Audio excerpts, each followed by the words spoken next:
बिस्मिल्लाहिर्रहमानिर्रहीम। अस्सलाम वालेकुम। फोर्थ क्लास कैसे हैं स्टूडेंट्स? मैं उम्मीद करती हूँ सब ठीक होंगे और बहुत अच्छे से अपना काम कर रहे होंगे। चलिए बेटा उर्दू की बुक खोलें। आज हम पढ़ेंगे सबक नंबर 5 जिसका उन्वान है गर्मी।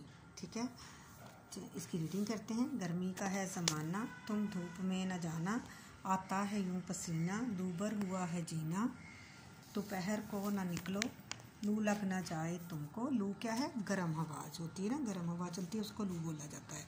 बाहर जो घर से निकलो, पानी बहुत सा पी लो। कि आपको जब बाहर निकलना है तो पसीना आना है तो आपका जो है पानी ज़ाया हो जाना है, उस पसीने से निकल जाना है, तो आपको क्या करना चाहिए? बहुत ज़्यादा पानी पीना चाहिए। गर्मी अगर हुई भी फिर लू नहीं लगेगी, यानी अगर आपने ज़्यादा पानी पिया होगा, गर्मी ज़्यादा होगी, धूप होगी, तो फिर आपको जो उसकी लू होगी ना, उसकी तपश होगी, वो नहीं लगेगी।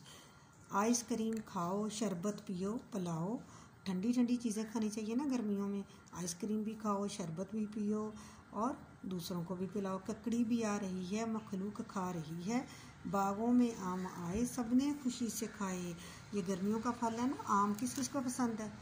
सबको ही पसंद है ना आम। आम जो है इसको फलों का बादशाह कहा जाता है, तो सब खुशी खुशी इसको खाते हैं। देखो बहुत से लड़के छुट्टी के रोज़ तड़के, तड़के क्या होता है? सुबह सवेरे जो होता है। नहरों पे जा रहे हैं, जाकर नहा रहे हैं। जहाँ ज़्यादा पानी होता है, नहर होती हैं, तो उन वहाँ पे जाके ना लड़के खुशी से छुट्टी के दिन नहाते हैं, खुशियाँ मनाते हैं। खीरे उड़ा रहे हैं, तरबूज खा रहे हैं।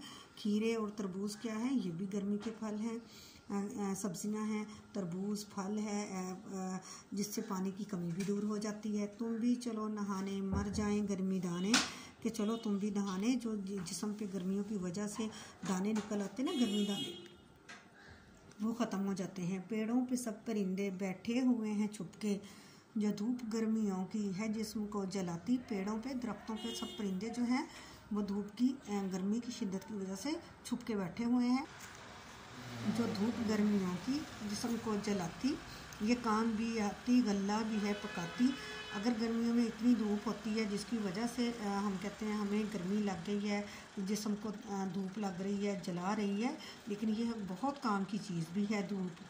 कैसे? वो कैसे काम की चीज़ है कि जो फसलें होती हैं बोई हुई होती हैं, जिससे हम गल्ला अनाज वगैरह हासिल करते हैं, जैसे गंदम, चावल और बहुत सारी सब्जियां वगैरह, उनके लिए, उनको पकाने के लिए धूप की बहुत ज़रूरत होती है। देती है गरचे ज़हमत, अगरचे बेशक इसमें कोई शक नहीं है कि इससे हमें तकलीफ़ होती है, हम बाहर नहीं निकल सकते, पर है खुदा की नेमत। लेकिन ये फिर भी खुदा की नेमत है कि इसकी वजह से ही हमें फिर पौधे फल फूल निकलते हैं। ठीक है बेटे, तो इसकी आज हमने पढ़ाई की और इसके बाद मुश्किल अल्फाज के मायने करेंगे हम। पहला लफ्ज़ है दूबर मुश्किल, लू गर्म हवा, तड़के सुबह सवेरे, गल्ला अनाज गंदम, ज़हमत तकलीफ़। ठीक है बेटे, आज का हमारा यही काम है, कल हम अपना अगला काम करेंगे। अल्लाह हाफिज़।